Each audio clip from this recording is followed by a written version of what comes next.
mais uma vez aqui num webinar da Fundação Fernando Henrique Cardoso, desta vez com o Quebrando o Tabu, que é a garantia de que nós teremos uma imensa audiência, sobretudo no Facebook. Nós estamos aqui no Zoom, mas estamos no nosso Facebook da Fundação e no Facebook do Quebrando o Tabu, para discutir um tema, surpresa, surpresa, sobre o qual todos demos conta ao longo da pandemia, que as pessoas e a vida em sociedade não prescindem de cuidados, e que esses cuidados sempre foram muito mal distribuídos do ponto de vista do gênero. Falando português, claro, as mulheres sempre carregaram nas costas uma carga muito maior, e ainda carregam, de cuidados com as crianças, com os idosos, com a casa, com o bem-estar da família, do que os homens, com algumas honrosas exceções, entre as quais eu procuro me incluir, mas certamente não chego lá. E a pandemia, nesse sentido, a palavra não é boa, mas é uma oportunidade para a gente discutir essa questão. Não apenas para fazer o diagnóstico dela, mas para tentar imaginar como é que a gente pode valorizar esses trabalhos. Muitos deles não são remunerados e são vistos como os trabalhos inferiores, né? Até porque são muitas vezes associados a classes sociais de menor poder aquisitivo, né? Todos nós aqui que, de repente, nos vimos sem as nossas empregadas domésticas, já não era sem tempo, descobrimos o quanto esse trabalho é um trabalho importante. Então, tudo isso aqui está sobre a mesa. A ideia é discutir como é que a gente pode construir uma sociedade em que o cuidado tenha um lugar central e que ele possa ser distribuído de maneira mais equitativa entre classes sociais e raças e gênero. Temos aqui conosco a Bila Sorge, socióloga, professora titular da Universidade Federal do Rio de Janeiro, onde coordena o núcleo sobre gênero e sexualidade. Temos a Mafuane Odara, que é psicóloga, mestre em psicologia pela USP, dirige o Instituto Avon e é conselheira de uma série de entidades. Eu vou nomear apenas duas delas, e vou ler para não cometer nenhum equívoco. É conselheira do Fundo Brasil de Direitos Humanos e da Vamos Juntas. E a Marina Elu, que está deputada federal, espero que continue deputada federal, ou seja lá para onde você queira ir, que você consiga conquistar novos mandatos. A Marina é formada pela GV em administração pública, tem na mesma área especialização pela Dom Cabral, é membro da RAPS, do Renova Brasil, e é uma das pessoas que compõe essa geração mais nova que entrou na política para fazer a política de maneira diferente. Eu queria agradecer a cada uma e a todas vocês. Como temos aqui que inventar alguma ordem de exposição, eu vou passar a primeira palavra à Bila. A ideia é de que cada uma de vocês faça uma exposição de 10 minutos, e depois a gente passa a conversar, a receber perguntas, e eu vou tentar introduzir essas perguntas de tal maneira que a conversa seja interessante e possa fluir. Já falei demais, prometo ficar quieto. Bila, a palavra é sua. Bom, obrigada, Sérgio, obrigado pelo convite para participar dessa webinar, e, obviamente, é um grande prazer conhecer a Moana e a Marina, não é? Que é justamente essa nova geração que está aí, que está aparecendo, que está surgindo, e para mim é um grande prazer conhecê-las também, né? Eu acho que assim, com os poucos 8 minutos, né, que a gente tinha combinado, 10 minutos que eu tenho, vamos dizer, nesse momento inicial, eu vou me concentrar, eu acho que um pouco, enfim, exatamente na introdução que o Sérgio fez, sobre a experiência da pandemia e como que essa experiência da pandemia deu uma visibilidade inédita, excepcional, ao tema do cuidado. E, de fato, essa experiência, vamos dizer, dramática da crise sanitária, que nós estamos vivendo, ela provocou uma brusca mudança de percepção ou tomada de consciência de que somos todos vulneráveis. É claro que não somos todos vulneráveis na mesma medida, embora a pandemia atinja a todos, a cada um de nós, ela pode atingir a cada um de nós, enfim, a capacidade de proteção e de resposta à pandemia é muito diferente, ainda mais num país tão desigual como o Brasil. Mas todos nós compartilhamos de uma sensação de insegurança. E essa sensação colocou a questão do cuidado, da reprodução da vida, no centro do debate público e também de pesquisas acadêmicas em várias partes do mundo, e aqui no Brasil também. Historicamente, as atividades do cuidado, elas foram desvalorizadas, como o Sérgio também já mencionou, ou banalizadas, eu acho que por duas razões, né? Pelo menos duas razões principais, porque não dá tempo de desenvolver isso muito. Primeiro, porque elas foram concebidas como decorrentes da natureza feminina, ou seja, de uma natureza que supõe existir um dom feminino, que é o de servir e de cuidar dos outros. Essa visão naturalizada do cuidado como uma dádiva feminina, ela marca também, e ainda marca, a base da composição sexual das ocupações voltadas ao cuidado.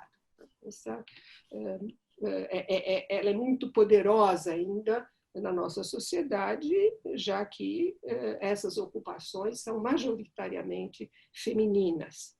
Mas o cuidado também foi desvalorizado porque, na nossa cultura moderna, os valores de autonomia e independência individual, eles se tornaram quase que um imperativo moral central, como se a liberdade, que é outro valor fundamental das sociedades modernas, não, enfim, como se a liberdade pudesse existir sem que uma parte da população assumisse e se dedicasse às funções de reprodução da vida e da nossa vida cotidiana. Mais recentemente, essa noção de autonomia e independência individual ela foi reforçada pelo repertório cultural do neoliberalismo, que estimula a ideia de que o sucesso individual depende da capacidade de cada um de se tornar um empreendedor de si mesmo, de cuidar de si próprio.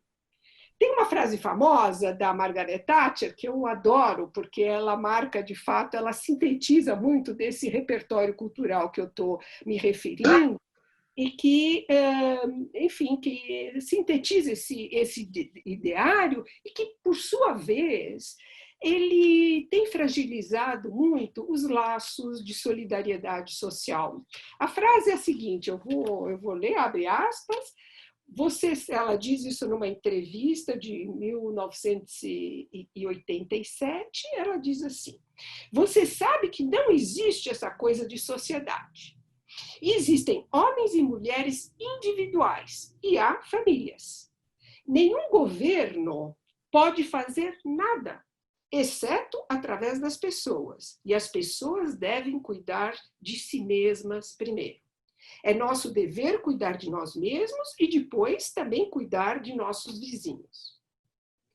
Mas a dramática experiência com a pandemia evidenciou que somos todos interdependentes e que dependemos do cuidado não apenas para atender às necessidades de crianças pequenas, de idosos, de deficientes ou portadores de deficiências, né? Mas somos todos dependentes do cuidado ao longo de todo o ciclo, da vida. A atividade de cuidado, talvez para especificar um pouco o seu conteúdo, né, ela engloba práticas materiais e afetivas, e ela pode assumir pelo menos duas formas, como trabalho remunerado e como trabalho não remunerado. Ambas se tornaram muito mais visíveis durante a pandemia. E elas compartilham de uma mesma condição, são atividades desvalorizadas, mal remuneradas e desempenhadas, sobretudo, por mulheres. As enfermeiras, as auxiliares de enfermagem, as cuidadoras, as trabalhadoras domésticas, as responsáveis pela limpeza dos hospitais, e além dos médicos e das médicas, eles estão sendo, de fato, os principais protagonistas do enfrentamento direto da pandemia. Eu acho que essa crise, né, sanitária que nós estamos vivendo é um convite também para a gente pensar o que é que diferencia o trabalho essencial do trabalho sem sentido, nos termos de um antropólogo americano, Grober, que nos sugere que a gente pense essa distinção da seguinte maneira: imagine se esse trabalho desaparecesse. Que efeitos sociais individuais esse desaparecimento provocaria?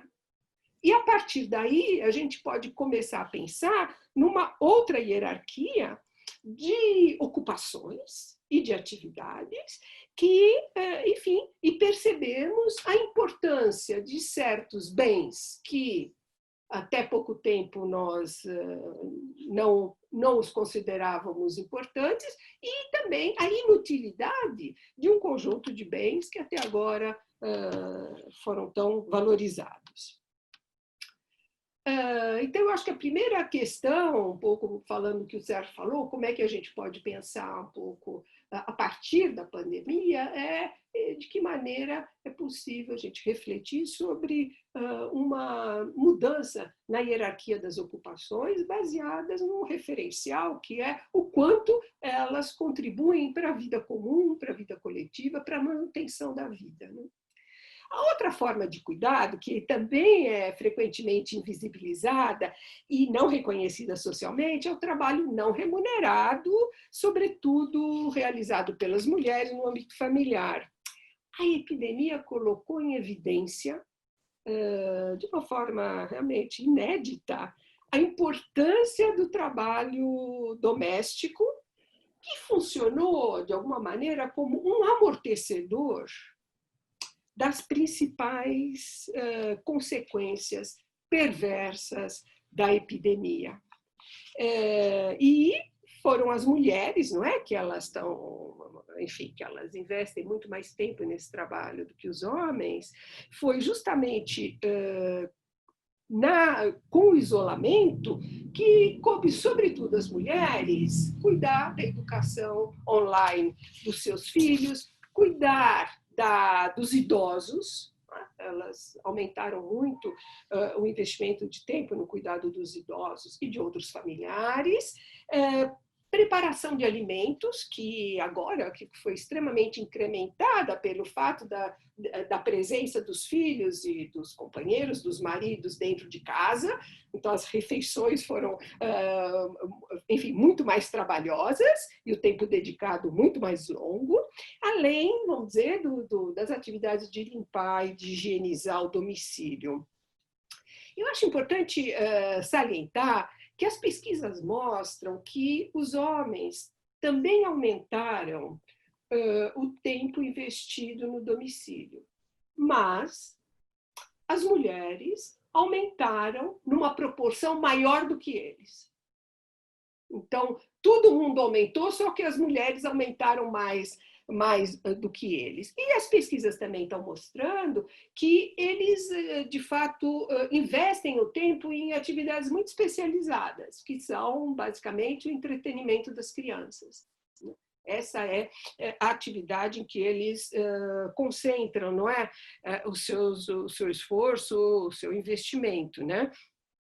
E não houve, de fato, né, na pandemia, uma redistribuição equitativa dos afazeres domésticos.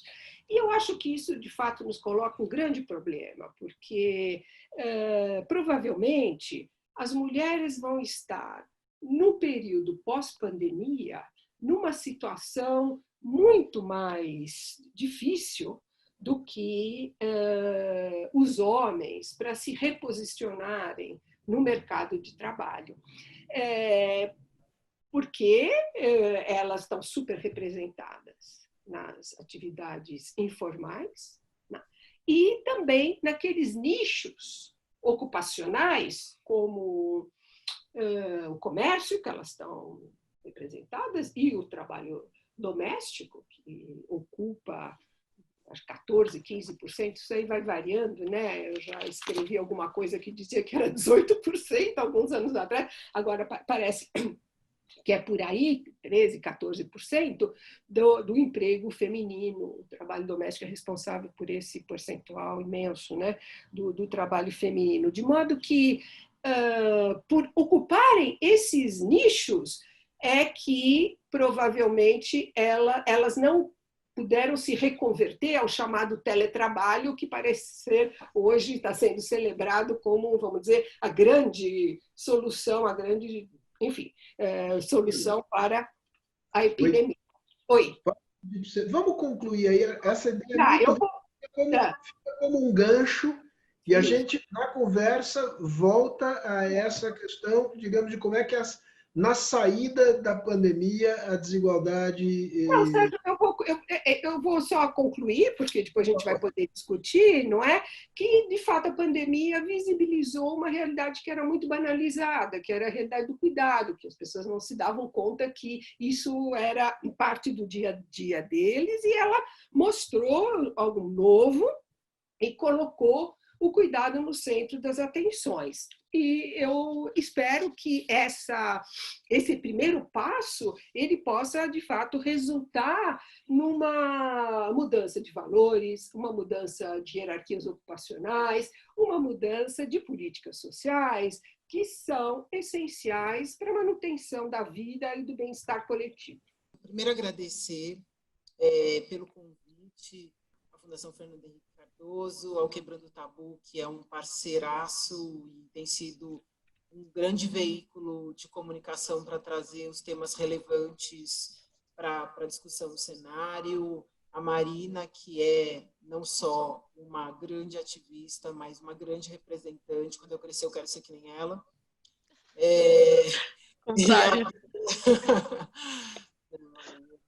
Isso é incrível. Super feliz de ter você como a nossa representante. E, Bila, obrigada, porque tudo que a gente tem discutido e vivido, eu diria que hoje a minha geração consegue viver processos diferentes em relação aos papéis de gênero, exatamente porque mulheres como você dedicaram uma vida para estudar e ajudar a gente a entender onde são os pontos e as lacunas que a gente precisa cobrir. E eu vou começar por isso, porque eu venho de uma família de ativistas e eu fui criada, enfim, a grande parte da minha vida pela minha mãe. Os meus pais se separaram, eu era muito jovem, tinha 10 anos, e minha mãe criou 5 filhos, e a relação que ela estabeleceu na separação foi: você tem um pai, independente de um processo de separação, é super importante entender que esses papéis não sejam substituídos. É fundamental a gente entender essa ideia. Às vezes, a gente agora passou pelo Dia dos Pais, eu não gosto dessa ideia do pai, da mãe que é pai. E mãe é mãe, pai é pai, e isso não quer dizer que um substitui o outro, mas quer dizer que as composições e as configurações familiares, elas são tão importantes e relevantes da forma com que elas são. Então, a figura paterna não necessariamente é o pai. Então, acho que é importante a gente fazer essas distinções para dizer que essa substituição ela traz uma outra sobrecarga. Então, as mulheres também acham que, além delas não conseguirem dar conta dos processos como mães, elas também têm que dar conta. E aí é importante a gente dizer, a gente tem aí 11 milhões de mulheres que são mães solo e 5,5 milhões de crianças que não têm o nome do pai no registro. Então, a gente tem um problema, sim, de gênero colocado e, sim, em relação à responsabilização.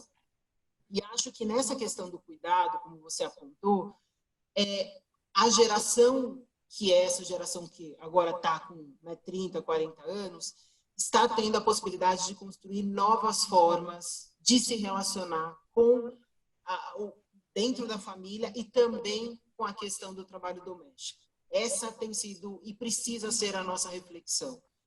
Vocês vêm apontando há muitos anos, isso é um papel do movimento feminista, de poder ajudar a gente a entender o que é esse universo e o que a gente precisa olhar. E nesse processo de olhar, eu queria começar essa reflexão e ser bem breve para a gente poder ter tempo de discutir, né, Sérgio? Eu queria fazer duas contraposições. Eu queria trazer um exemplo de como isso se desdobrou na minha vida e de como essa forma com a qual eu fui criada me ajuda a exercer a minha atividade profissional e a olhar para o mundo do trabalho a partir disso. Eu tenho um relacionamento há 21 anos e quando a gente começou o nosso relacionamento, tanto ele quanto eu tivemos uma criação onde os papéis de gênero não estavam pré-estabelecidos como a gente normalmente conhece. Isso faz muita diferença. Você ter os seus pais não reproduzindo os padrões de papéis de gênero ajuda a construir novas possibilidades para as crianças. Então, tanto eu quanto ele viemos desse lugar com situações completamente diferentes, mas no nosso processo de construção da nossa família, a gente foi tentando construir esse lugar. Isso vai desde uma coisa muito simples, que parece bobagem, mas que ela gera um problema no futuro, que é não querer saber o sexo dos filhos durante o período de gestação, por exemplo, porque quando você estabelece isso, para a gente pouco importava, porque a questão da identidade de gênero e orientação sexual não são questões nossas. Eu ia ser mãe, ele ia ser pai, então esse processo não era nosso. E uma segunda coisa que para a gente foi muito importante, que a gente queria muito, era viver esse momento da maternidade e paternidade na primeiríssima infância, que a gente fala que são os 3 primeiros anos, né? Que é um momento super importante da criação. Eu tenho 2 filhos, um de 6, o Mudrik, de 6, e a Makini, de 3. E nesse processo, para viver a maternidade e a paternidade de forma plena, algumas transformações ou algumas ajustes em relação a como as situações se desdobram precisam acontecer. Eu fiquei 7 meses de licença maternidade e o meu marido queria muito viver a licença paternidade. Só que isso não é possível, porque no Brasil, no máximo, você tem 20 dias, algumas pouquíssimas têm 40 dias e algumas 2 têm 3 meses de licença paternidade. Então, você consegue contar nos dedos de uma mão o número de empresas que conseguem e ampliam a discussão sobre a licença paternidade. E aí o meu marido queria, então a gente estabeleceu juntos de que ele ia ficar 1 ano de licença paternidade.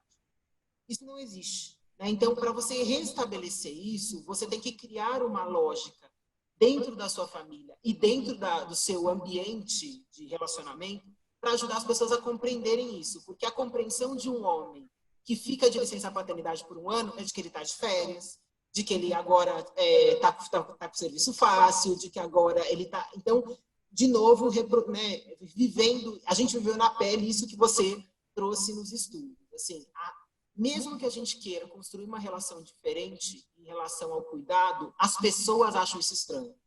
Então, o tempo inteiro nós éramos questionados, mas você é uma mãe desnaturada? Como assim, seu filho? E eu ouvia muito isso, assim, nossa, você voltou de licença maternidade? Com quem está seu filho? Então, meu marido. Mas você não achou ninguém para ficar com ele?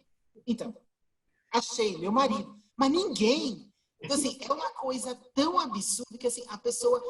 Ao ano passado, um pouquinho antes dessa época, minha filha estava com 2 anos, ela teve uma crise respiratória, ficou 1 semana internada.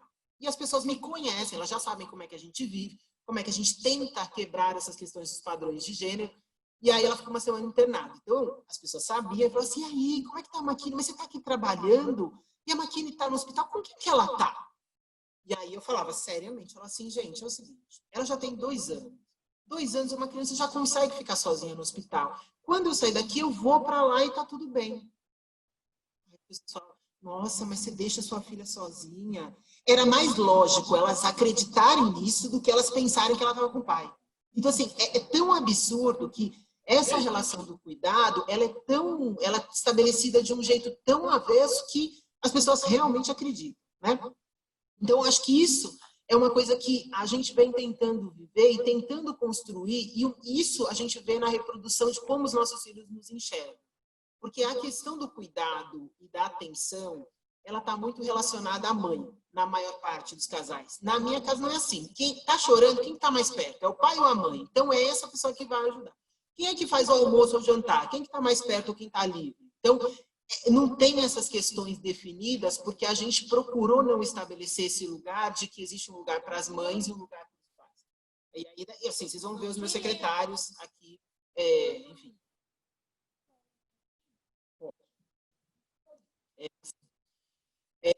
Então, acho que essa é a primeira coisa. A segunda coisa, para finalizar, como é que a gente pode mudar essa relação, que é uma relação que a gente foi tentando estabelecer para trazer um novo modelo, ou um equilíbrio melhor. Na verdade, não é um novo modelo, é um equilíbrio para as relações, porque isso é saudável para todo mundo. A sobrecarga não é bom para ninguém. E essas relações são muito importantes.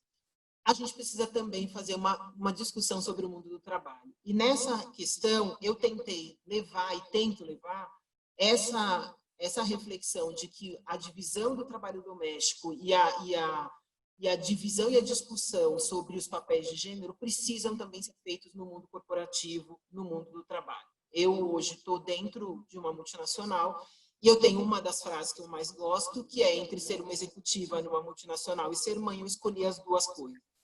A gente não deveria ter que fazer escolhas como essas.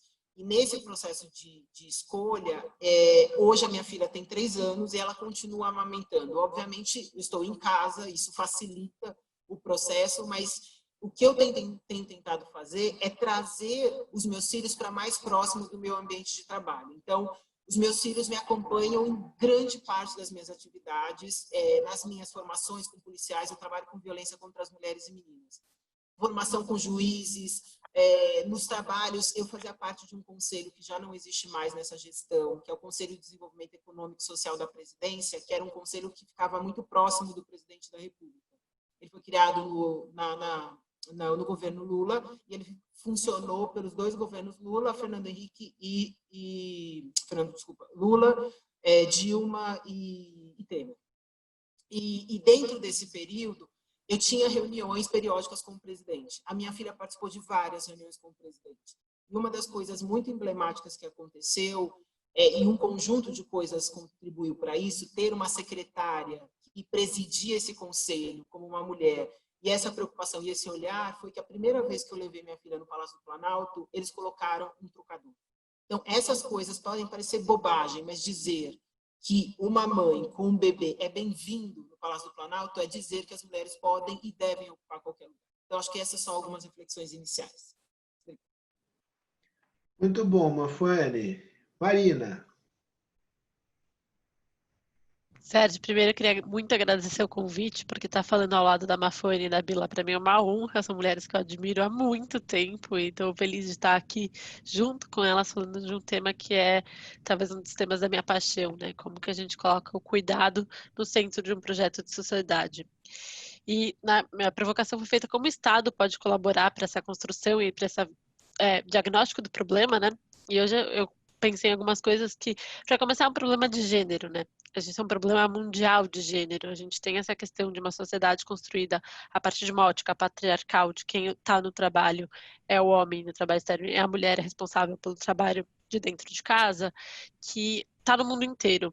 E a gente vê isso sendo repetido pelos estados no mundo inteiro. Isso é reforçado pelo Estado, reforçado pelo poder público em diversas formas. Na hora que a gente tem o Ministério da Saúde que fala que a licença maternidade, que a amamentação exclusiva tem que ser até aos 6 meses, mas o Ministério do Trabalho que dá 4 meses de licença maternidade, a gente vê essa disparidade reiterada pelo Estado. Quando a gente vê a retomada da pandemia, no momento que a gente vive agora, como um pilar importantíssimo de retomada econômica, mas abrindo setores, voltando ao trabalho, sem pensar no sistema de acolhimento do cuidado e do trabalho reprodutivo, sem pensar em como cuida dessas crianças, como cuida das creches, a gente está dizendo que as primeiras pessoas a perderem o emprego foram as mulheres que precisavam cuidar de seus filhos pequenos, que não tinham com quem deixar, que tinham medo também, como cuidar dessas crianças, queriam cuidar das suas famílias e perderam o emprego. Então a gente tem uma perspectiva bem estruturante, assim, de o trabalho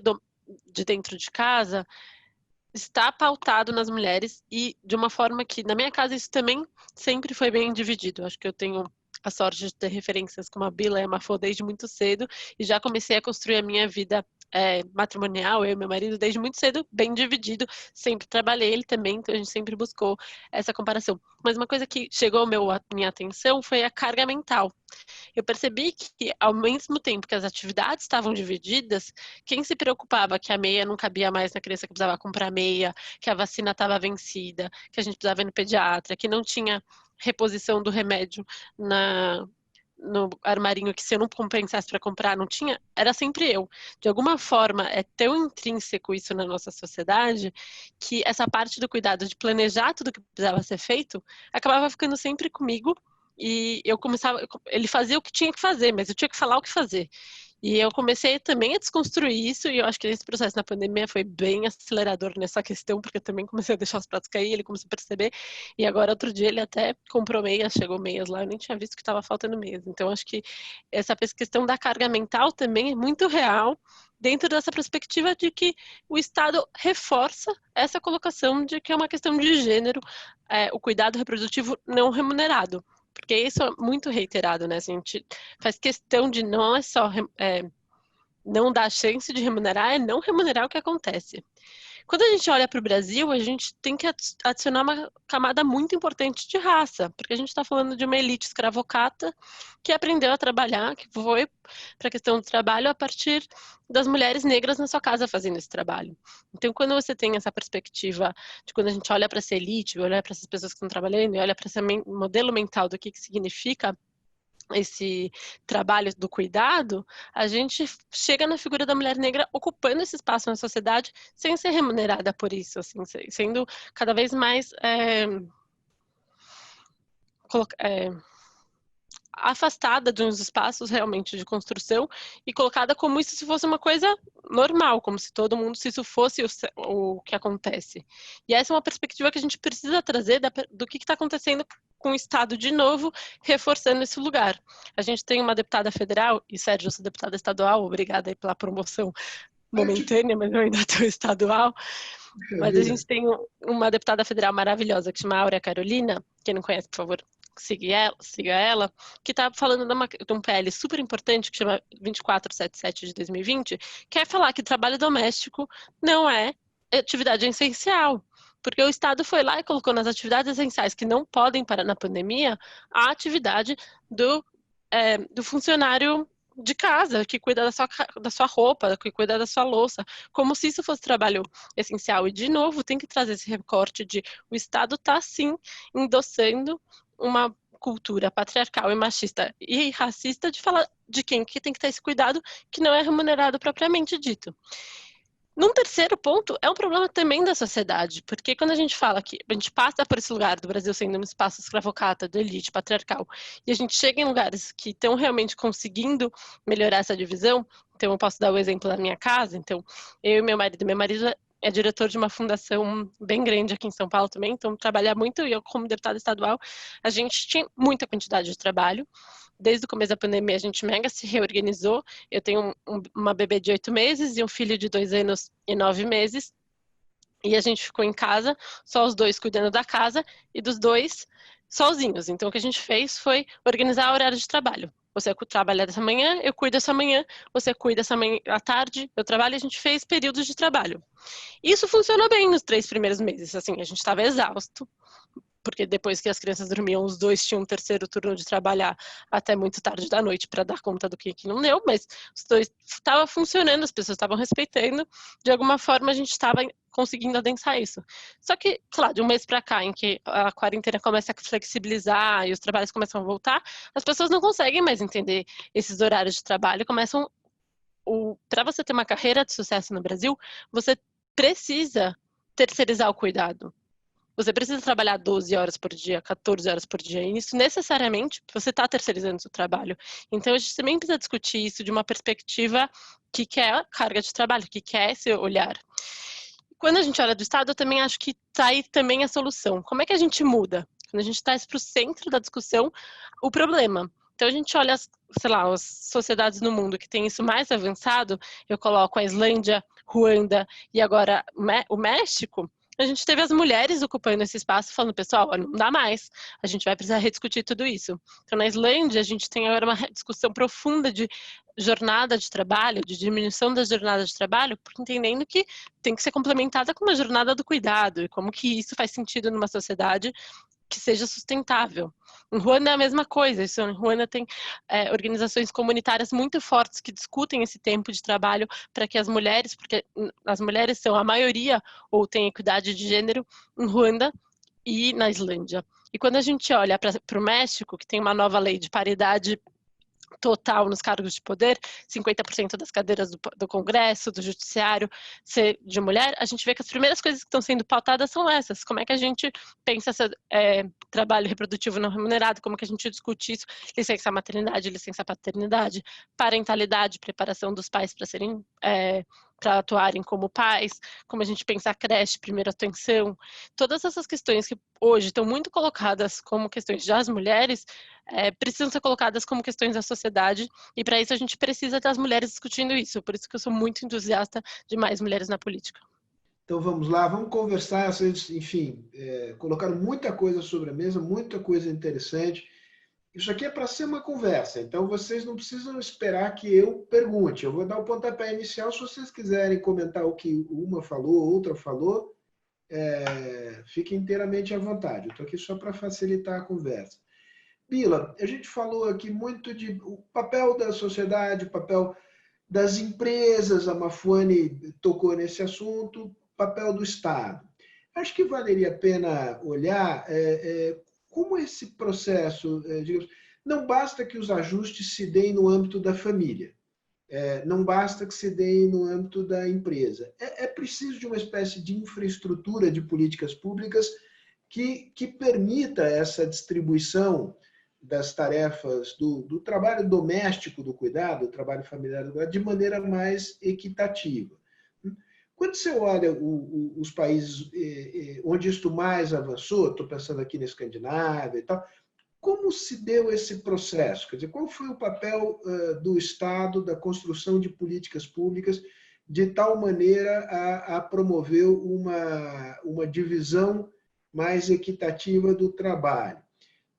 Só para dar mais um pitaco a mais, eu me lembro de algumas discussões nos países escandinavos que diziam, apontavam na seguinte direção: o Estado teve um papel fundamental nesse processo. Agora, houve uma espécie de estatização excessiva do cuidado. E é preciso recuperar o espaço das famílias no exercício do cuidado. Daí surgiram, inclusive, licenças maternidade e paternidade que são divididas entre homens e mulheres. Mas, enfim, como isso se deu nos países mais avançados? De que maneira isto é um parâmetro para que nós possamos avançar no Brasil, ou nós estamos falando de realidades completamente diferentes? Bom, Sérgio, acho que nós temos realidades muito, muito diferentes, mas certamente o que os processos nos países escandinavos podem nos dar algumas pistas. Acho que a primeira pista mais importante é o papel central que o Estado tem aí, tá? Então, através das suas políticas públicas, das suas políticas sociais, de alguma forma permitir com que trabalho e família não sejam opções, né, como a Mafuana estava colocando, que ela optou pelos dois, mas muitas mulheres têm que optar ou por um, ou precarizar um deles. Ou você precariza a sua família, ou você precariza o seu trabalho para poder dar conta, né, dos conflitos, né, que se estabelecem por essa divisão desigual do trabalho e pela ausência do Estado na promoção dos serviços de, vamos dizer, de apoio, né? E eu acho que o principal, enfim, o que você tem por lá, eu acho que é esse papel super importante do Estado e que para a gente tem que ser uma referência. Sempre está em discussão, mas avança tão pouco. A ideia de escolas a tempo integral, isso é inacreditável que seja tão difícil, né, de se estabelecer no Brasil, escolas a tempo integral. Em geral, a gente fala da creche, da pré-escola, mas não diz que, né, de fato, a escola a tempo integral é realmente uma das principais instrumentos, né, que permite fazer esse tipo de conciliação e permite as mulheres terem um desenvolvimento mais pleno, né, no mercado de trabalho. Porque, de fato, o que a gente percebe no Brasil é que, apesar das mulheres serem mais escolarizadas do que os homens, as desigualdades no mercado de trabalho são muito acentuadas, né? Quer dizer, a ideia de que falta, como há muito tempo se dizia, o problema é que investimento em capital humano, essa teoria do capital humano para explicar as desigualdades de gênero no mercado de trabalho no Brasil não se sustenta, porque as mulheres têm capital humano mais desenvolvido do que os homens, e então porque essas desigualdades ainda estão acentuadas, né? Obviamente tem a ver com esse lugar das responsabilidades familiares, etc. Então, eu acho que sim, acho que no Brasil também nós somos um dos países onde a disparidade entre a licença maternidade e paternidade é a maior. Né? O Brasil tem uma das maiores licenças maternidade, eu vou dizer só de 120 dias, que é a mais comum para todos, né? A de 180 já seria para os funcionários públicos, para parcelas mais privilegiadas, né, das trabalhadoras, mas para aquelas, enfim, de forma mais generalizada, é 120 dias, né?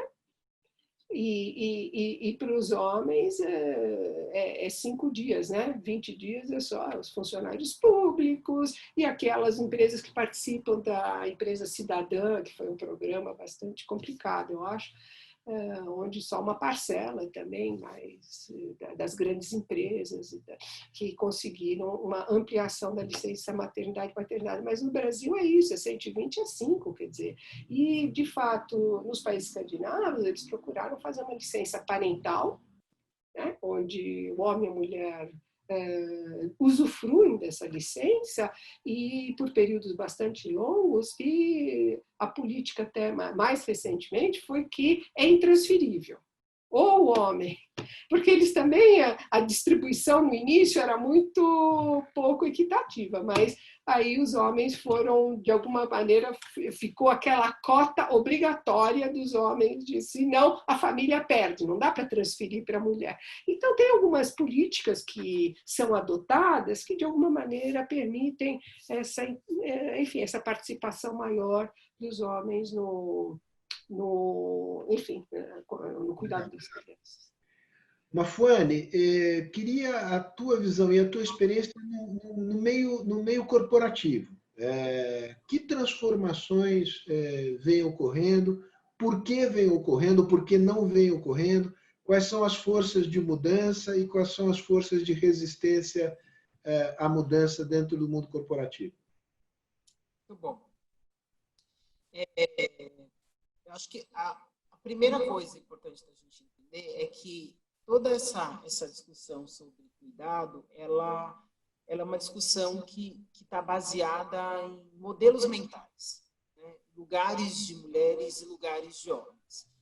Essa construção, ela gera um modelo, um sistema que não funciona para determinados grupos, como a Marina contou, mulheres, negros, pessoas com deficiência, a população LGBT. A forma com que a gente constrói as condições e as relações de trabalho, elas prejudicam determinados grupos.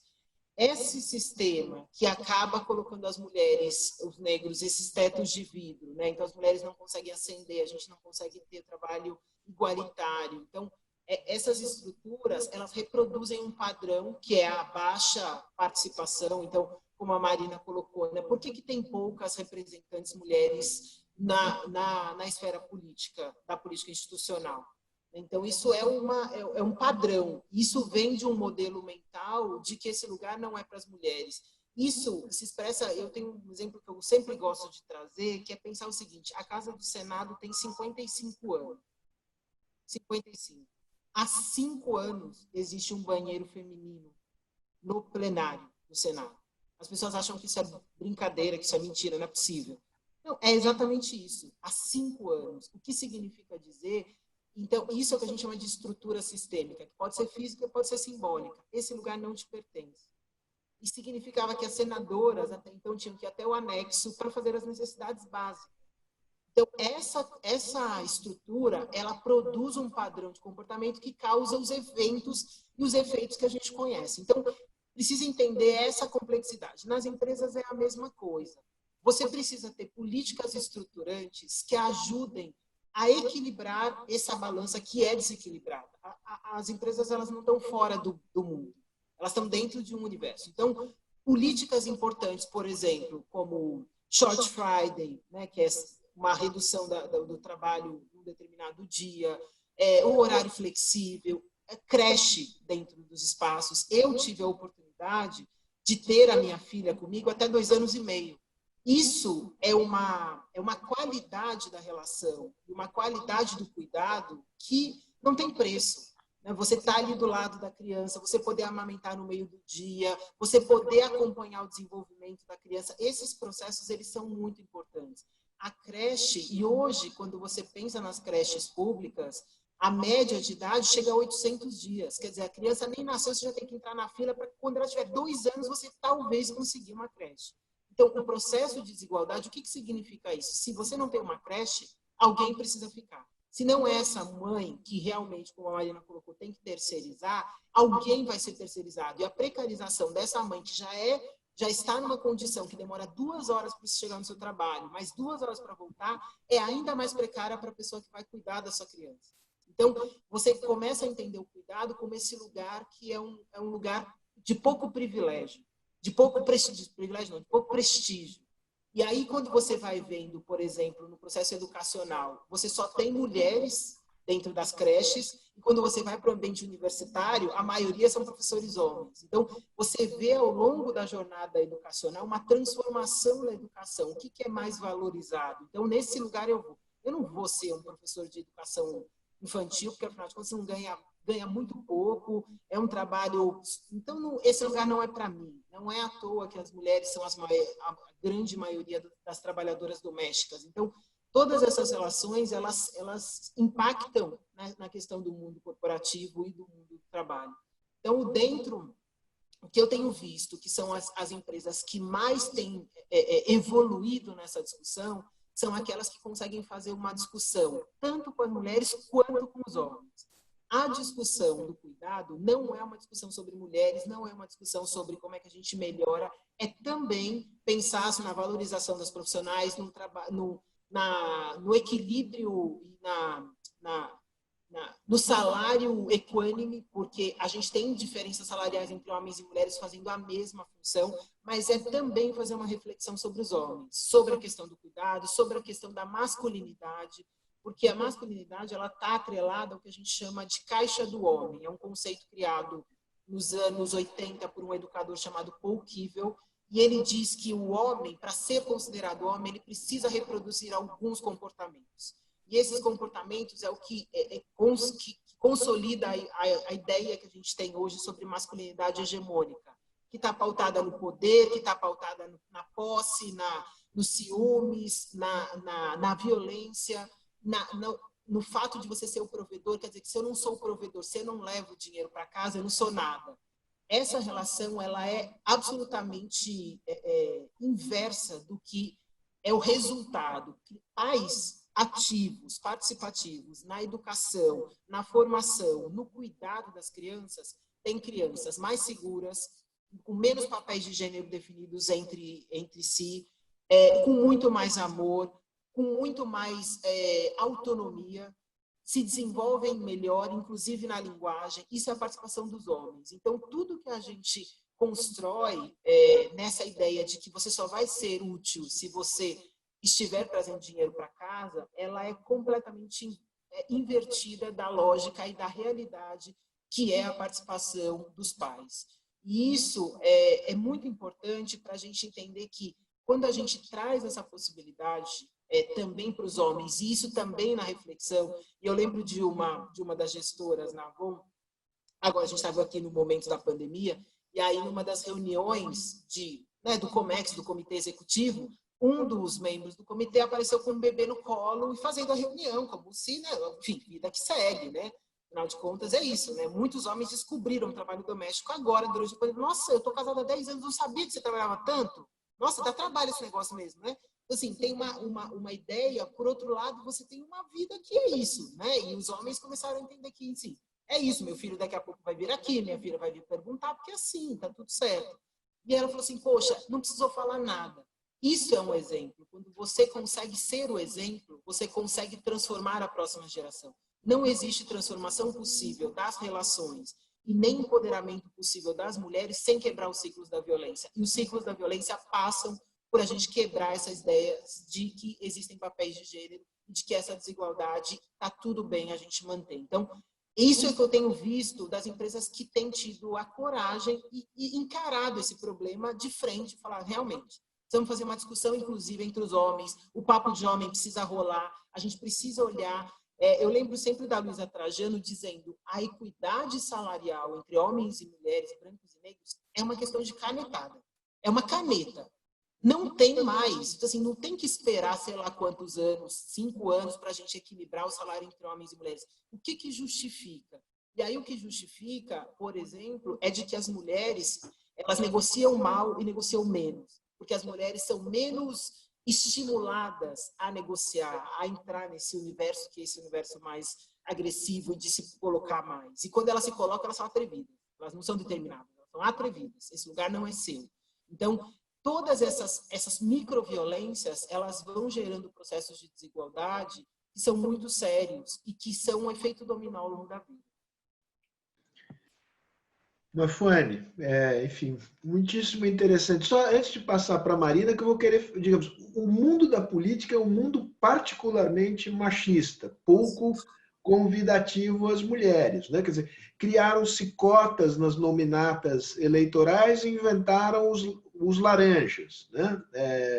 Enfim, mas antes de só um comentáriozinho a partir do que disse a Mafone, tem ocorrido, isso é sabido nos Estados Unidos, um aumento enorme das chamadas mortes por desespero. Grande parte de homens.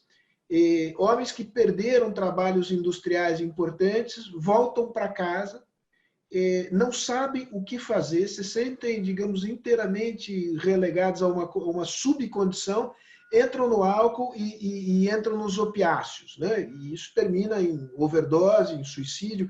É um fenômeno tão grande que mudou a expectativa de vida para baixo entre brancos de classe média de uma certa idade nos Estados Unidos. Então, digamos, é interessante observar que esse desequilíbrio de gênero é ruim para as mulheres, é ruim para os homens, produz infelicidade de um lado e de outro. Marina, já falei demais. Conta como é que ter essa, digamos, essa ousadia de entrar no mundo da política. Eu quero dialogar um pouco com isso que vocês falaram agora, que é muito impactante, acho que para mim, que é importante a gente ver isso de uma perspectiva da sociedade, né? Eu também trabalhei em empresa, né, 9 anos antes de entrar na vida política, e era da área de diversidade, e o último projeto que eu fiz, que é um projeto que eu tenho bastante orgulho, foi dessa discussão de licença paternidade. E a gente implementou a licença paternidade de 40 dias, que era bastante audacioso, sendo pífio, né? Porque a gente sabe que ainda é muito pouco, mas era 40 dias, tal, do puerpério e tal. E a principal resistência que a gente teve foi dos homens, que não queriam ficar 40 dias de licença com medo de não ter mais minha área, mas daí eu não vou ser mais importante, mas eu vou mentir. Tipo, eles não queriam tirar 40 dias. A gente teve que fazer um grupo de apoio, de conversa, para que eles pudessem ficar em casa e entender o que eles fariam, como ocupar esse espaço, a importância desse primeiro vínculo com o filho, de como é importante apoiar a mulher nesse momento deles.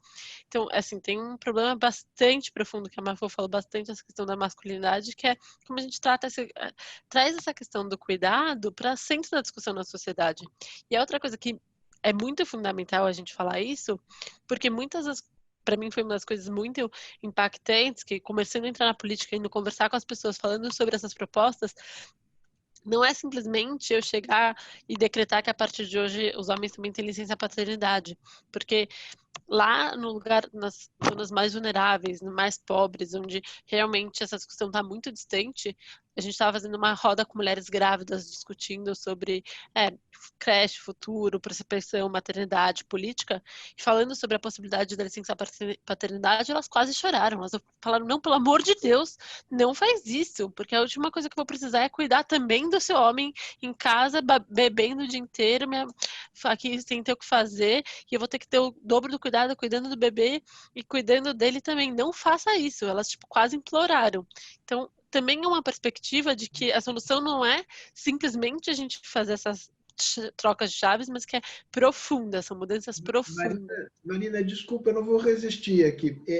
De fato, é muito profundo, porque veja do ponto de vista do homem, essa relação trabalho-casa, ele sai de um lugar onde, digamos, ele desenvolveu as competências para operar no trabalho, ele morre de medo de ser suplantado no trabalho.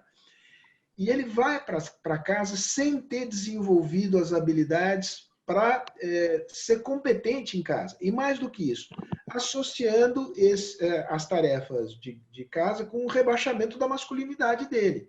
O sujeito se sente sexualmente emasculado, né?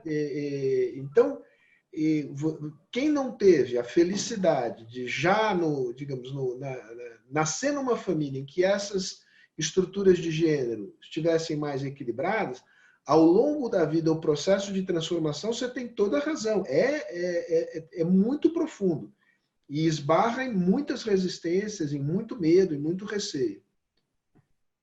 Eu acho que isso é super profundo, mas acho também que a gente precisa pensar, eu venho discutindo uma ideia, fiz um artigo de utopia, de o que é uma escola de parentalidade, como o Estado apoia esse aprender do cuidado, o aprender reprodutivo, porque as mulheres também não sabem, só que a gente não tem opção.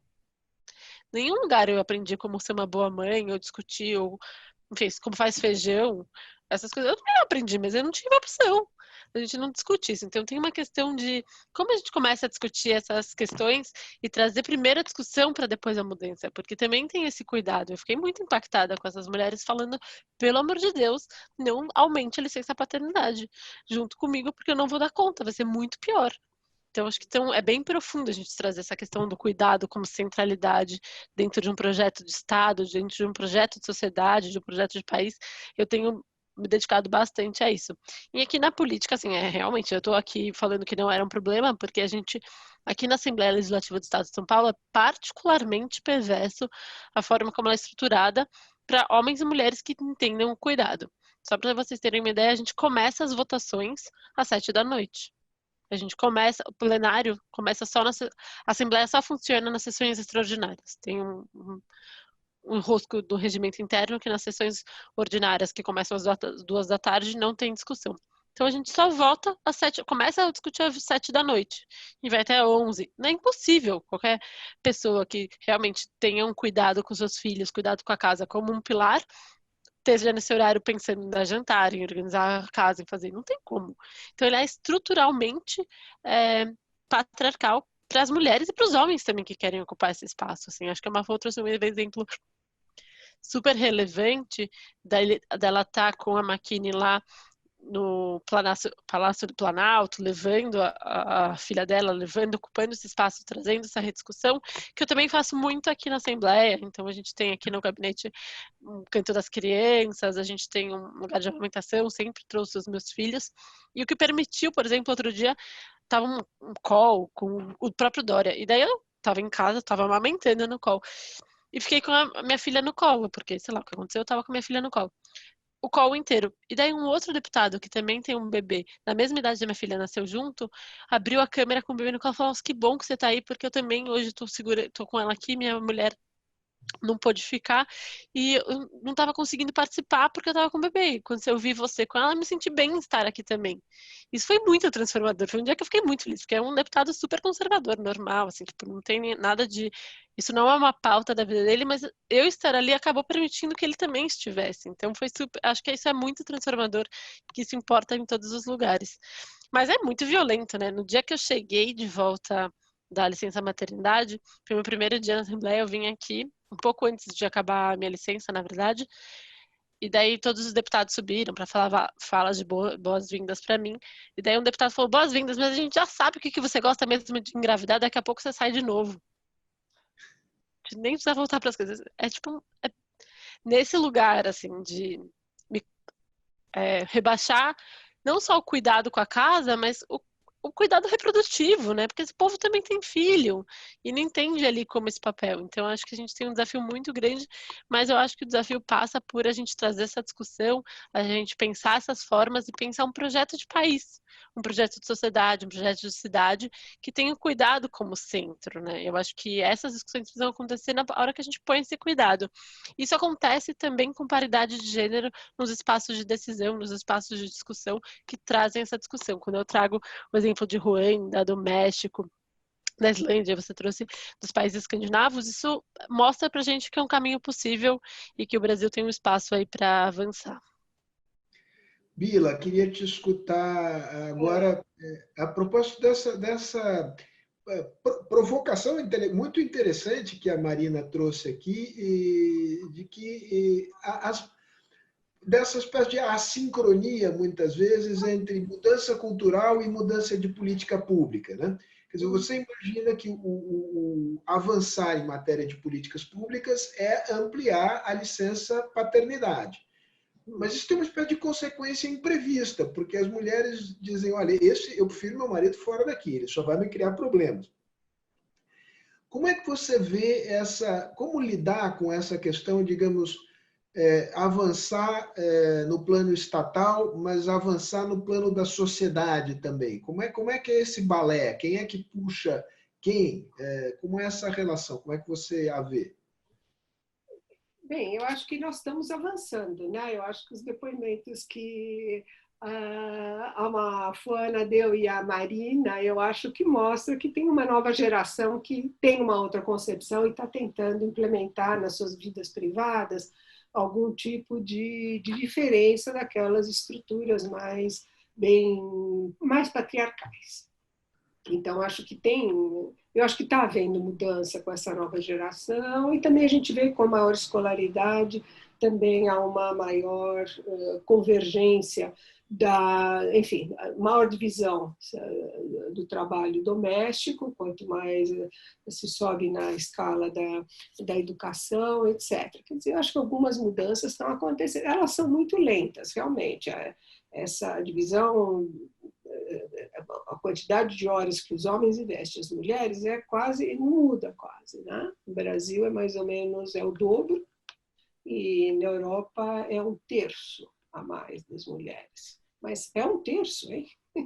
É 1/3 de diferença. Deixa eu entender isso, Bila. Deixa eu só entender. Os homens trabalham 9 horas, as mulheres 20 horas semanais no trabalho doméstico. No trabalho doméstico. Não, aí se você soma o doméstico com o trabalho remunerado, as mulheres trabalham mais do que os homens, embora esse percentual que elas deixam de trabalhar das horas do mercado de trabalho são mais do que compensados pelo trabalho doméstico.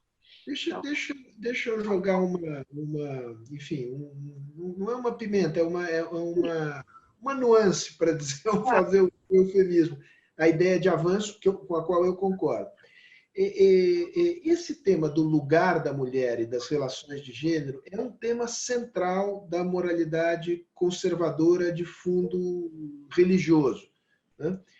Me chamou muito a atenção que o ministro da Educação, recentemente nomeado, ainda na condição de reverendo, faz um discurso que está na internet, é público, em que ele diz, na família, o homem deve impor a sua vontade. E ele diz, a palavra é esta mesmo, impor a vontade, porque se esta hierarquia não for clara, a família se perde, né? Como é que você vê parece que esse avanço, digamos, essa mudança dos papéis de gênero toca um nervo muito sensível da moralidade conservadora, e por que provoca uma reação tão violenta? Eu não queria usar a palavra feroz, mas tão forte.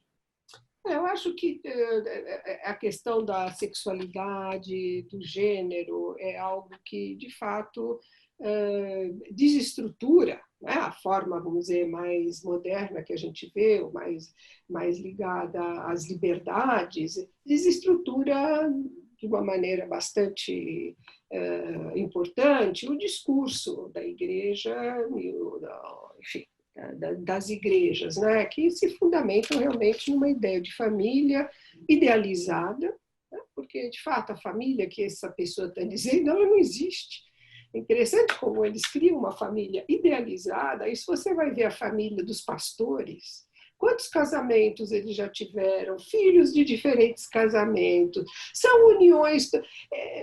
Tem até uma pastora que era deputada no Rio de Janeiro, que foi acusada de matar o marido, o pastor. Enfim, quando se vê a família dela, que adotou 50 crianças, alguma coisa assim, você vai ver que, enfim, eles perguntam sobre que família ele está falando. Ele está falando de uma família que só existe simbolicamente na fantasia dele, que não há uma família real. Por isso que eu acho que há muito espaço para discussão sobre isso, porque entre a família idealizada do pastor, que nem ele mesmo cumpre, né, e a família real, aquela que são as nossas famílias, né, há uma diferença imensa. E, de fato, eu acho que, por isso mesmo, que há uma possibilidade de você estabelecer um diálogo, né, com, vamos dizer, esta população que supostamente adota, né, está fidelizada a determinadas igrejas, a determinadas lideranças, né, porque a experiência real não tem a ver com essa família. E talvez as pessoas possam imaginar que, mais do que adorar uma família irreal, é melhor você estar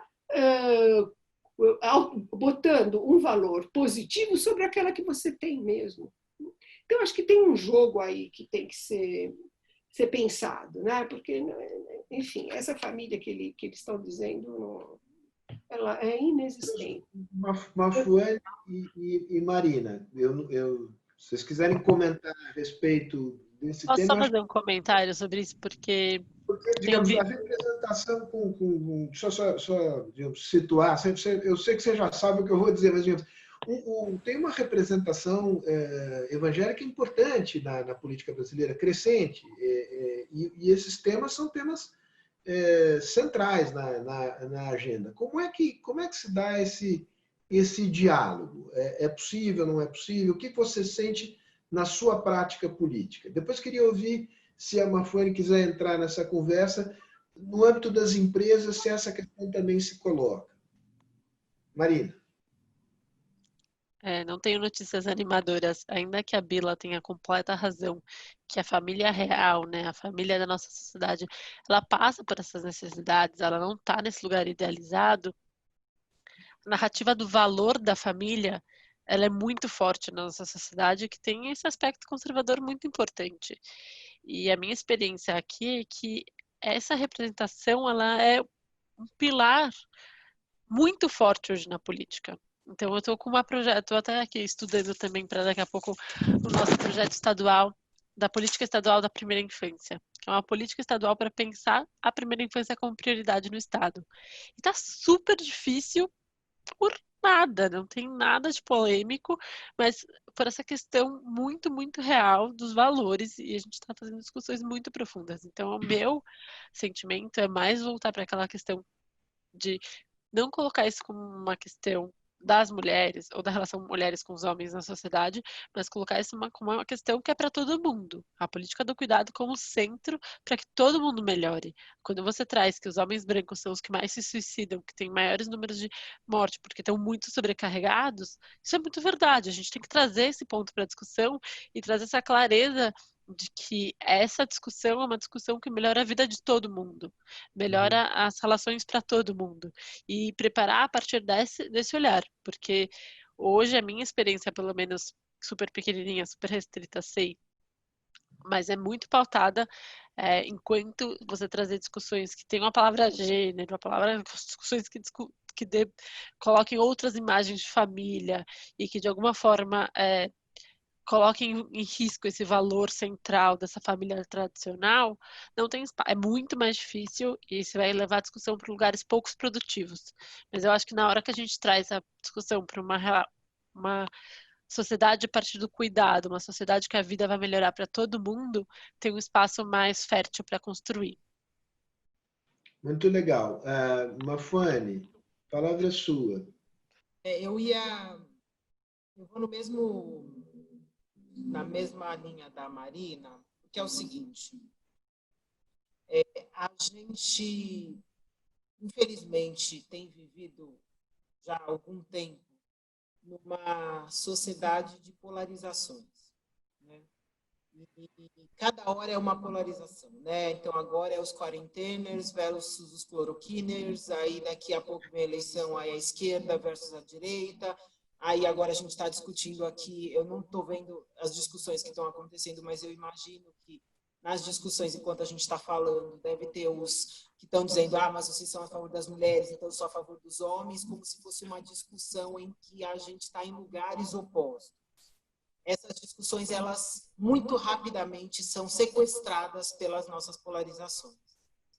E o ano passado, exatamente porque eu venho discutindo direitos humanos há muito tempo, e o ano passado, no Instituto, a gente fez uma pesquisa, todo ano a gente faz uma grande pesquisa voltada para o tema da violência contra as mulheres, e a pesquisa era como conversar com quem pensa muito diferente de você.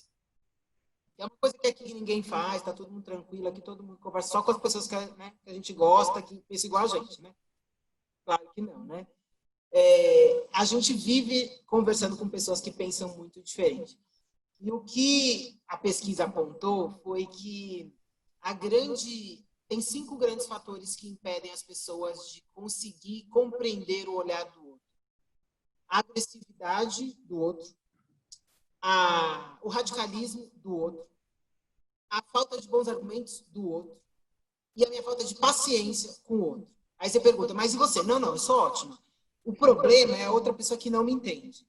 Aí a gente só esquece que a gente é o outro de alguém, né? Então, essa discussão de como é que a gente faz essas reflexões sobre essa questão do cuidado, sobre essa questão da autoridade, tem um psicólogo hoje super conhecido, chamado Jonathan Haidt, americano, que ele estuda política e religião. E ele fala que a nossa construção de pensamento, como progressistas e conservadores, ela vem de lugares muito diferentes. E ele traz 2 reflexões que eu consegui viver isso na prática, porque eu tive participando de um lançamento de uma pesquisa que falava sobre como é que os conservadores pensam as questões sociais, que foi feita pela Setúbal e pelo Plano CDE. E eu estava junto com o pastor, o Henrique Vieira, e o Henrique Vieira estava me explicando, por exemplo, como é que pensam pessoas evangélicas. Ele disse o seguinte para mim: vocês têm que entender que os evangélicos, eles têm 3 pressupostos importantes. Eles partem de uma verdade absoluta, que é fruto de uma reflexão supra-histórica, portanto é imutável. Não adianta a gente vir com os argumentos de direitos humanos para pessoas que são muito conservadoras. Elas nem alcançam, não quer dizer que elas não entendem, elas nem alcançam o que a gente está falando. E o Jonathan Haidt, ele diz isso, ele fala que pessoas progressistas, a gente tem 6 grandes pilares, eu não vou lembrar de todos, mas 6 grandes pilares de estruturação do pensamento. Então, ele diz que justiça, cuidado, vou tentar lembrar todos, corretude, autoridade, quais são os outros 2? Não vou lembrar, gente, desculpa. Mas o que ele diz? Que pessoas progressistas têm justiça e cuidado como pilares muito fortes. Então, quando você fala sobre redução de desigualdades para pessoas que são progressistas, a partir da ideia de que as políticas públicas precisam garantir que pessoas pobres tenham acesso ao que elas não conseguem ter, pessoas progressistas conseguem entender. Pessoas conservadoras têm todos os pilares na mesma medida. Então, o que eu quero dizer com isso? A autoridade, a santidade é um deles, que eu esqueci, mais um. Autoridade e santidade. A autoridade e santidade para pessoas conservadoras tem o mesmo peso que justiça, cuidado, corretude. Então, quando eu desafio dizendo para um pai, por exemplo, que ele não pode cuidar da sua família, isso ativa isso ativa um lugar antidialógico. Então, isso que você disse, né, sobre por que é tão difícil, é porque talvez as palavras, isso que a Marina colocou, talvez ajude a fazer essa conversa de um outro jeito. Conversar na forma com que a gente tradicionalmente traz, ativa alguns gatilhos que fazem com que a conversa deixe de acontecer. Então, o exercício nosso, nesse momento, é não cair nas armadilhas, né? E essa discussão do cuidado, o que a gente está falando, e que eu acho que é universal, né? Porque isso também vem dos conceitos bíblicos, ou dos conceitos universais de direitos humanos, eles são conceitos para todo mundo, né? Que é a ideia de que todos deveriam ter as mesmas oportunidades, os mesmos cuidados, e você partir da discussão por aí, talvez seja mais fácil fazer essas conversas. Exatamente porque a gente acaba esbarrando, dizendo assim, quem é você para dizer que eu não tenho autoridade sobre a minha família? É como se ativasse uma coisa e a pessoa deixa de te ouvir. E não é sobre isso que você está falando, mas às vezes a forma de colocar, ela tem feito isso. Então, o que eu tenho percebido é que dentro do mundo corporativo acontece a mesma coisa, né? A gente, muitas vezes, na tentativa de trazer um processo de discussão, de igualdade, de oportunidades, você ativa alguns gatilhos que faz com que o outro grupo não se sinta pertencente à discussão. Que é, por exemplo, agora vocês estão falando que as mulheres têm que ter os direitos aqui, e nós, homens? E a questão não é e nós, homens. A questão é todo mundo tem que ter os mesmos direitos. E o e nós, homens, isso vira um sentimento de não pertencimento, e esse sentimento de não pertencimento gera medo, e o medo gera ódio. E aí a gente entra naquele círculo de que é nós contra... Enfim, então, eu acho que essas são algumas das tentativas que a gente vem fazendo nas discussões. A gente, inclusive, criou uma coalizão recentemente, há um ano, na verdade, vou fazer um ano esse mês, uma coalizão empresarial pelo fim da violência contra as mulheres e meninas. Há 5 anos atrás, eu conseguia contar nos dedos de uma mão o número de empresas que abertamente topava falar sobre essas questões, topava abrir um diálogo com os homens, topava falar sobre homens autores de violência, numa dedos de uma mão. E hoje, a gente tem dentro da coalizão mais de 120 empresas, o que significa que a questão não é falar sobre um tema difícil, é você encontrar a forma. Já encontramos? Não. Se a gente tivesse encontrado, a gente não estava aqui conversando sobre isso, e as coisas já teriam mudado. Mas o que eu tenho visto é que os diálogos que têm facilitado mais uma aproximação com grupos que são muito diferentes e muito resistentes a uma discussão como essa que a gente está propondo, é partir para alguma coisa que seja o balizador das nossas conversas e não aquilo que nos diferencia. Muito, muito bom, Mafone. Indo na tua linha, eu pergunto a Bila, no fundo aqui a gente está falando de papéis de gênero e tal, mas no horizonte a pergunta que se coloca é como construir uma sociedade melhor, como construir uma boa sociedade.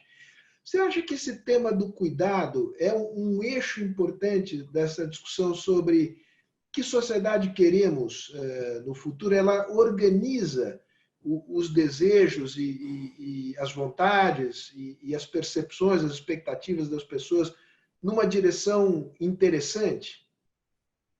Olha, Por quê? eu acho que a ideia, vamos dizer, do cuidado, ela é muito forte, ela é muito poderosa em termos de se pensar de uma maneira crítica vamos dizer, as formas que hoje nós produzimos, distribuímos, geramos riqueza e etc. Né? Eu acho que você pensar uma sociedade, né, provavelmente que a ideia é o cuidado, é a reciprocidade, é a relação com o outro, o respeito, e etc. Eu acho que a gente pode, talvez, caminhar para uma ideia de uma sociedade, digamos, menos produtivista, menos financeirizada, enfim, valorizar aquilo que é, vamos dizer, a vida coletiva, a manutenção da vida, o bem-estar social, o bem-estar coletivo. Eu acho que talvez... Eu acho que para algumas correntes, a ideia de uma sociedade do cuidado, ela vem um pouco dentro dessa perspectiva, como talvez algo que apontaria para uma crítica de uma sociedade, vamos dizer, onde a gente vive, vamos dizer, não sei se anticapitalista, porque é muito complicado dizer isso, mas uma sociedade onde, enfim, a vida sustentável, humana e etc., possa tornar o centro das relações e das preocupações. Então, eu acho que a vida, enfim, o cuidado, ele está um pouco hoje, existe toda uma ideia de uma ética do cuidado e, vamos dizer, uma proposta de um cuidado que também ele é comunitário. Talvez a gente não tenha falado isso muito, a gente não falou do trabalho de cuidado que as comunidades fazem entre si. A gente viu na epidemia, foi uma coisa incrível. Eu acho que a gente não tem... solidariedade social, né? Rede de solidariedade social. Exato, que ela é muito para dizer, para essa ideia do care, da sociedade do cuidado, a solidariedade social é muito importante. E ela na epidemia foi, enfim, a gente viu em várias comunidades, em várias favelas, em vários territórios, né, organizações comunitárias que foram, enfim, prover cuidado, prover alimentação, prover enfim, para as comunidades. Eu acho que essa é também uma outra, além do trabalho não remunerado, trabalho remunerado, tem, vamos dizer, esse trabalho que enfim, esse trabalho voluntário, esse trabalho das organizações não governamentais, que também estiveram muito ativas e talvez nos mostrem também uma forma de organização comunitária que, enfim, nos inspire também, não é? Para uma forma melhor de sociedade, né? Onde as comunidades também possam... É uma prática muito difundida, em geral por necessidade, por falta de alternativa, nas comunidades mais pobres, né? Essa é uma experiência dos mais pobres. Né?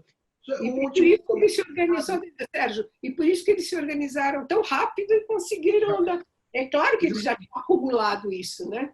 Interessantemente, houve também solidariedade, neste caso, de parte das empresas. Quer dizer, houve uma mobilização também do setor corporativo que eu acho que aponta numa direção esperançosa. Um pequeno comentário aqui, eu me lembrei, Bila, ouvindo você dizer, esta questão de a quem cabe o cuidado é uma questão que se tornou importante na política, não é de hoje. Eu me lembrei de um livro que a Hillary Clinton escreveu ainda como primeira-dama dos Estados Unidos, que se chamava It Takes a Village to Raise a Child. Se necessita uma vila para criar uma criança. E os republicanos publicaram It Takes a Family to Raise a Child. Quer dizer, esse é um papel da família, não se metam na família.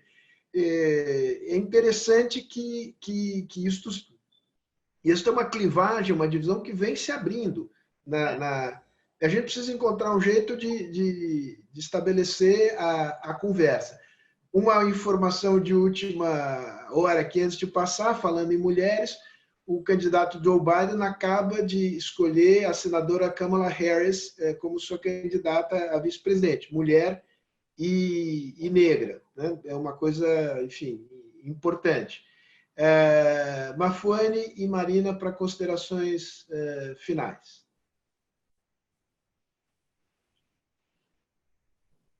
Mafuane, vamos lá.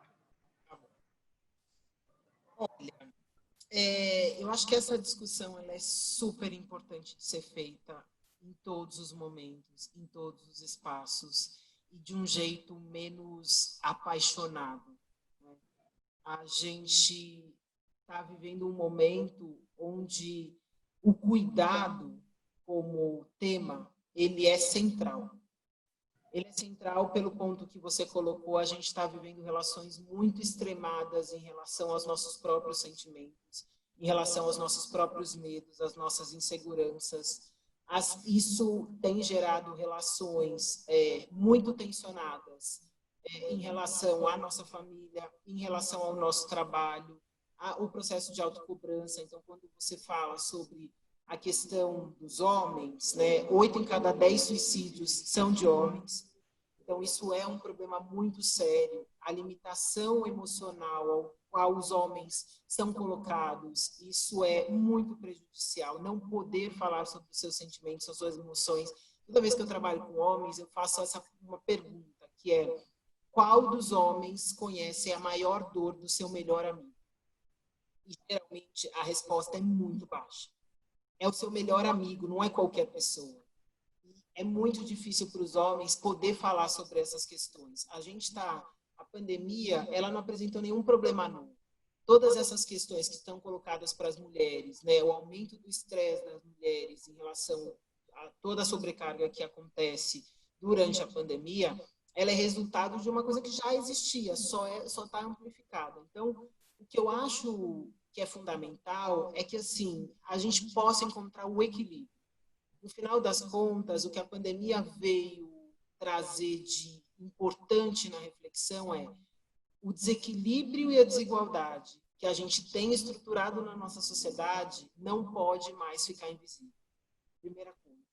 A segunda coisa é que a busca pelo equilíbrio passa por um processo de reflexão individual, de transformação nas suas relações próximas e transformação institucionais. Então, dentro das empresas, como o papel do Estado, como o papel de sociedade, para a gente fazer essa... Não dá para a gente escolher o que a gente faz primeiro, o que a gente faz depois. Todas essas transformações precisam acontecer aqui, agora e juntas, né? E acho que a terceira reflexão é que a gente tem a oportunidade de nivelar essa conversa por cima. O que significa nivelar por cima? Significa entender que todo o processo de crescimento e de desenvolvimento de uma nação, ele pressupõe que a gente tenha primeiro um projeto de país, né? A Marina fez essa pergunta: qual é o nosso projeto de país? A gente não consegue planejar o próximo semana.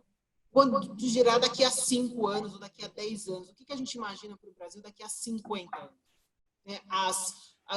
Os Objetivos de Desenvolvimento Sustentável, né, 2030, eles têm essa pretensão de poder dizer assim, aonde a gente precisaria chegar. Quais são as metas que a gente precisa pactuar como sociedade, que cada um de nós vai ajudar a chegar. E para isso acontecer, é muito importante que a gente se coloque como corresponsável pela transformação que a gente quer ver. A gente costuma dizer que se eu sou parte do problema, então eu tenho que ser parte da solução. E, na verdade, se eu não sou parte do problema, se eu não me vejo como parte do problema, eu não serei a parte da solução. E essa transformação quer dizer o seguinte, que todos nós, em alguma medida, somos parte do problema. E a forma da gente conseguir avançar é conseguir entender que o Brasil precisa de todas as pessoas, e de todas as pessoas exercendo o seu maior potencial. Eu não posso ter determinados grupos, ou pela questão de gênero, ou pela questão de raça, ou pela questão da orientação sexual, ou por uma questão de alguma deficiência, ser privado de exercer a sua máxima potência. E exercer a sua máxima potência é a gente parar de achar que existem lugares de mulheres, lugares de homens, e que a justiça só vai acontecer quando ela for possível para todas as pessoas. E para ela ser possível para todas as pessoas, ela precisa ser para cada um.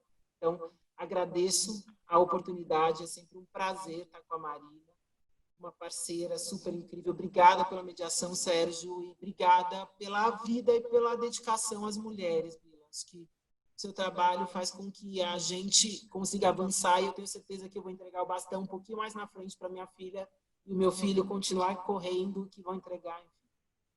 É isso. Marina, gostei muito, Mafane. Eu só quero agradecer também, é uma honra poder estar aqui com a Bila, com a Mafô, que são exemplos para mim, pessoais, nessa construção de como a gente pensa e constrói, pelas nossas ações no dia a dia, uma nova forma de se relacionar na sociedade, né? Que tenha o cuidado como principal pilar, e daí eu acho que isso vem desde ações que eu tomo em casa, até a forma como eu me coloco no trabalho, até a forma em que eu oriento o meu trabalho, a forma que eu lidero uma equipe, como a gente faz e traz esse cuidado central na nossa atuação. São duas inspirações para mim, e eu venho me dedicando a fazer isso em tudo que a gente faz aqui no mandato, tudo que eu faço na minha carreira, porque eu acredito de verdade que esse é o principal e o melhor caminho que a gente tem por uma sociedade que seja melhor para todos. Quando a Mafone diz que a gente precisa de uma sociedade em que cada um possa ser o seu melhor, isso é falar sobre o desenvolvimento do país, isso é falar basicamente sobre esse projeto de país. Se hoje a gente está num espaço tão subdesenvolvido, um país pobre que nem o nosso, a nossa maior potência está nas pessoas. E quanto que a gente desperdiça de potência não levando as pessoas para poderem estar desenvolvendo seus talentos em cada um no seu lugar de melhor disposição, né? Eu acho que essa mudança de mentalidade, mudança de mindset que passa pelo cuidado com o outro, cuidado com nós mesmos, com as nossas potências e com toda a sociedade, dá a resposta de como que a gente pode ter um modelo de desenvolvimento que seja sustentável, porque a gente também precisa entender que esse é um desafio do nosso tempo, e quando a gente coloca um modelo de desenvolvimento que respeite o meio ambiente, que respeite uma forma de produzir, de crescer, mas que distribua a riqueza, a gente está falando de um espaço que tenha espaço para a família, um espaço que seja desacelerado e que cada um possa ser exatamente quem se é. Para mim, esse é o grande desafio da nossa geração. Não é um desafio fácil, nem um desafio pequeno, mas eu acho que ele passa também por boas experiências. E é muito emocionante ver também que muitas das pessoas que tiveram agora a experiência muito mais intensificada pela pandemia também não querem mais abrir espaço dessa oportunidade de ser um pai mais presente, de ter uma família desse horário de cuidado mais claro. Acho que a gente passa, como a gente gera boas experiências também a partir desse projeto de país, esse projeto de mundo pautado no cuidado, como sempre comigo por essa discussão, eu amo ela, eu gosto, acredito e aprendo muito com outras pessoas inspiradoras. Te agradeço muito à Fundação FHC, ao Quebrando o Tabu, que sempre disponibilizando e fortalecendo debates essenciais na nossa sociedade. E adorei que o Joe Biden escolheu a Kamala de vice. Eu queria mesmo ela de candidata, para falar bem a verdade. Ela, a Michelle, a Mafone, todas elas, a gente vai chegar lá, mas acho que já é um passo importante. Gente, olha, super obrigado. Vou falar duas coisinhas no final. Uma da referência completa do livro mencionado aqui pela Mafone, do Jonathan Haidt. Haidt é H-A-I-D de dado T. E o livro, eu não sei se tem traduzido em português, é The Righteous Mind, que é, digamos, a mente virtuosa, o que, digamos, moralmente virtuosa, porque boas pessoas estão divididas em torno da política e da religião. Por que eu friso essa ideia das boas pessoas? Porque eu acho que tem boas pessoas no campo conservador e tem boas pessoas no campo progressista. A gente precisa encontrar o jeito de perceber que, assim como existem mais pessoas de lado, pessoas mais fechadas, pessoas mais abertas. Não é questão de força, é questão de jeito. E eu gostei muito do que disse a Mafone. Entender que também parte dos homens não faz esse movimento por medo. Por medo. E você não supera o medo gritando na cara do sujeito. Eu entendo quem... Não estou dizendo que todos devemos ser sempre muito bem comportados e não botar a raiva para fora. Pode botar a raiva para fora. Mas as relações precisam ter momentos de botar a raiva para fora e momentos de se acalmar e poder conversar. O problema na vida brasileira é que a gente só tem um momento, nós estamos numa espécie de momento permanente de catarse raivosa. E aí é difícil ter um projeto de país, né? Mas, enfim, adorei conversar com vocês. Bila, olha, é sempre um prazer te ouvir. Lembrar que a gente tem lá na Fundação Fernando Henrique Cardoso o projeto Linhas do Tempo, e um dos temas é o tema dos direitos das mulheres. É uma cronologia comentada dos últimos 30 e muitos anos de avanços na sociedade e na legislação na área dos direitos das mulheres, e tem um ótimo depoimento da Bila lá para quem quiser ouvir. É isso, está no nosso site. Gente, cuidem-se, foi um grande prazer. Um abraço grande. Beijos. Beijo.